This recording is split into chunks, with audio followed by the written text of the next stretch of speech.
y a aussi Margot Barallon qui a une nouvelle série à nous présenter. Exactement, bonjour Margot. Bonjour. Vous avez choisi pour nous une mini-série sur Canal+, à regarder pendant les vacances. Ça s'appelle Shrill ou Shrill en bon anglais. Bel accent. Et c'est un peu mon coup de cœur de cette fin d'année, une série drôle, très intelligente, assez politique, vous allez le voir. Ça veut dire quoi, Shrill? Shrill, c'est le cri du cœur. Et D'accord. c'est effectivement, vous allez voir, ça porte bien son titre. Alors, l'histoire est complètement banale, c'est celle d'une jeune femme, Annie. Elle est assistante pour un média en ligne. Son rêve, c'est de devenir journaliste, mais son patron, Gabe, est un peu spécial.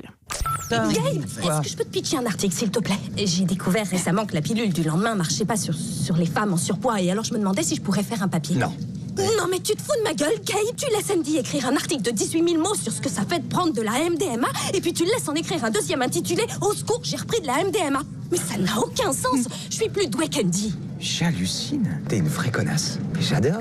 C'est vrai? Alors, j'ai carte blanche? Non. Rien que là, ça me plaît. Rien que là, ça me plaît. Alors, sachez que le reste est très bien aussi. Annie a aussi une colocataire super cool. Une relation un peu compliquée, un garçon qu'elle voit sans être vraiment avec et qui est, lui, nettement moins cool. Hey, mes colocs viennent de rentrer, alors... Oh, ton frère et Pete? J'ai hâte de les rencontrer. Ouais, bien sûr, un jour sans doute, mais peut-être pas aujourd'hui. J'ai pas envie de raconter ma vie amoureuse à ces deux clowns. Oui, c'est clair, Ouais. je vois. Dis, ça te gêne pas de sortir encore par derrière? Voilà, c'est jamais bon signe, un garçon qui vous demande de sortir par la porte de derrière. Alors, bon, tout n'est pas rose, mais finalement, tout ne va pas si mal pour Annie. Et alors, comment, à partir de ça, on fait une série originale? Eh bien, il y a un élément que je vous ai pas encore donné, c'est qu'Annie est grosse. Et on dirait pas comme ça, mais ça change absolument tout, à commencer par le regard des autres, bien sûr. Par exemple, voilà ce qui se passe quand elle croise une coach sportive dans un café et alors qu'elle ne lui a rien demandé. Il y a une femme mince à l'intérieur de vous qui ne demande qu'à sortir. J'espère qu'elle est pas trop à l'étroit là-dedans. Écoutez, je sais que ça semble impossible, mais vous pouvez y arriver. Vous n'êtes pas faite pour porter tous ces kilos en trop. Oh, waouh, c'est génial. Je peux faire beaucoup pour vous. Eh bien, c'est très gentil. Merci. Non, c'est vous que vous devez remercier pour l'immense bien-être que vous allez ressentir quand vous vous serez autorisé à aller bien. Vous pourriez être si jolie.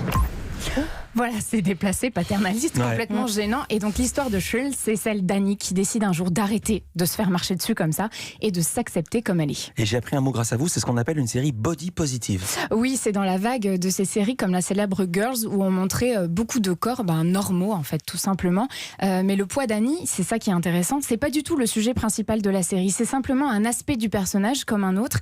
Et c'est là qu'on sent qu'on a quand même fait du chemin dans les représentations à la télévision. Annie est grosse, mais elle a aussi des aspirations, des problèmes parfaitement universels, comme par exemple se débarrasser de ce mec qui la prend pour une idiote. Et vous disiez que c'était également une série politique, Margot. Oui, et c'est d'autant plus réussi que c'est très subtil. Par exemple, dans le premier épisode, Annie tombe enceinte et elle en parle avec sa colocataire.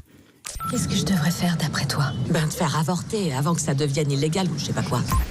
Avant que ça devienne illégal ou je sais pas quoi, c'est là qu'on voit clairement une série écrite sous l'Amérique de Trump où les droits des femmes sont constamment menacés. Alors, question pratique, où et quand peut-on voir Shrill? C'est à partir de lundi, donc le 23 décembre, à la télé sur Canal+ série et sur la plateforme MyCanal. 6 petits épisodes de 26 minutes, je sais pas chez vous, mais 26 minutes chez moi pendant les fêtes, c'est à peu près le temps que j'ai entre la fin du déjeuner de Noël et l'apéro suivant. Oh, dis donc, l'apéro, ça promet.